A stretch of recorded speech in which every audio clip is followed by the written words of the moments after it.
Нэгдүгээрт би өөрийгөө 2016 онд улсын хуралд ялаад гарч ирээгүйдээ маш их баярлсан. Би тэр үед 34 настай бүр юу ч мэдэхгүй бүр одоогооч бодоход бүр дэндүү гинэн байж. Бүр үнэхээр баярлсан. Яа тэгэл хүн амьдрнаа гэдэг чинь нийгэм цаг үе бүх юмаа нөхцөл байдлыг мэдэрч өөрийн бие дээр өөрийн амьдрал дээр мэдрхийг хэлт юм байна. Эндээсээ хүн туршлагачд юм байна. За тэгээд саяны удаад энэ 24 онд орж ирсэн миний төсөөллөөс тис өөр газар байсан. Би энэ дотор юу ч хийж чадахгүй мэн гэдгээ бүрэн ойлгосон. Миний чадах юм бол ард түмнээ төлөөлөөд ядаж тэдний хүсэж байгаа тэдний нөхцөл байдлыг энд дуу хоолой болох энд болж байгаа үннийг надад 100% мэддэхгүй шүү дээ. Эдгэр чи юугээл миний өрөөнд орж ирээд одоо бид нар тэгж ааш гэх юм тийм биз дээ. Бүгд л ханцуунтай хүнжилтэй өрөөндө чимээг өхөн ингээд намаалцж штэ. Гэтэл би тэрийг бүгдийг мэдэхгүй ш. Гэхдээ би зах зуух шуумаар ийм болсон гэдэг шуумаа би ард түмэнд хэлж байгаа.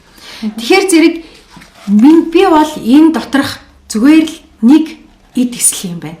Тэхээс ш би энд бол өөрчлөн бүтээгч нь байж чадахгүй мэн. Гэхдээ надад ямар боломж вэ гэхээр өөрт төдийгөөс өдийг хүртэл болгосон энэ капитал буюу сошиал орон зайгаа ашиглаад би иргэдийн дуу хоолой болох бүрэн боломж байна. Энийг л одоо тултал ашиглая да гэхээс ш өөрөөр бол надад хийж чадах юм үнэхэрийн хүрээ хязгаарлагдмал юм байна гэдгийг ойлгосон.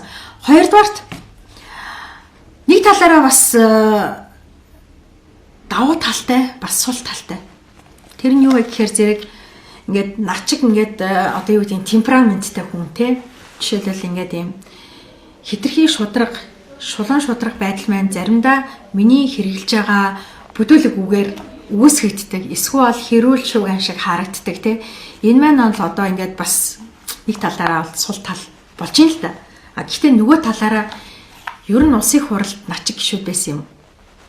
Хэдийгээр ингээд бодоод үзэхээр ингээд хинээс ч хараат бус байгаад үгээ хэлцдэг ийм гişүүн байсан юм уу те ингээд орж ирсэн цагаас хойш төрийн боломжийг өөрт яаж ашигтайгаар хийх вэ гэд ингээд хайгаад явж байгаа хүмүүс чинь өөрсдийнхээ компанийг тэр энэ эрх мэдэл засыг атгаж байгаа энэ нэг ангийнхаа хөвгтдээ ярьж байгаад энийг ажиллагаа болгоч юмсан гэж байгаа хүн чи яаж нөгөө талд иргэдийн эрх ашигын төлөө ажиллах юм бэ?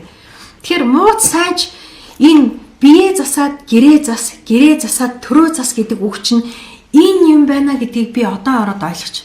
Гэхдээ наад зах нь өөрсдийн гэсэн орон байргүй хүмүүс те орон сууцгүй хүмүүс энд орж ирээд төрийн эрх мэдлэр те одоо сайн намайг байраа томруулах газэл хүсэж байгаа үед нэг хүн хэлж л байсан. Чи төрөөс юу аваач? Улсын хурлын гишүүнийг байр авахад нэг удаа төрөөс тэтгэмж тэтгэлэг олгодсон шүү дээ гэсэн. За юу хөө бусдаараа буусах шүү. Тийм юм бол авахгүй шүү. Одоо тэх юм бол яах вэ? Төрөөс нэг тодорхой хэмжээний нэг саяч байсан. Тэр одоо байшингийн чинь татвар төлөгчдийн мөнгөөр авсан юм шиг л говьл нь штэ. Над дээр болохоор ийм томоор хэрэгжээд байдаг. Гэтэл бусад хүмүүсийн 110 сая доллар дээр ч хэрэгжихгүй байгаа, яригдахгүй байгаа асуудал. Энэ өөрөө юу хийж юм гэхээр Монгол улс те одоо зүгээр л троллинг одоо манлайлалаар сошиал бүх юм хөдөлдөг болсны л илтгэж байгаа.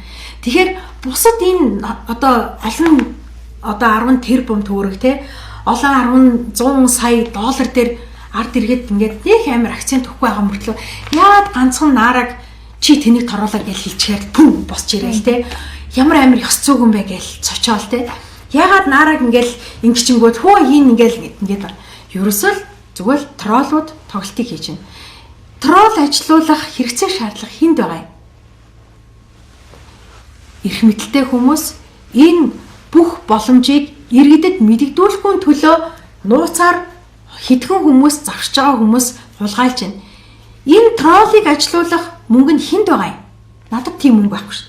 Би л хинт чи намайг дэмжиж ингээд хэлээд өгч чадахгүй. Дээрэс нь хэлээд өгсөн ч одоо хүнээс гуйж байгаа л эргүүлээ тэр хүн чинь ажлынх нь шан харамжийг өгөхтэй эцтэй. Тийм боломж байхгүй.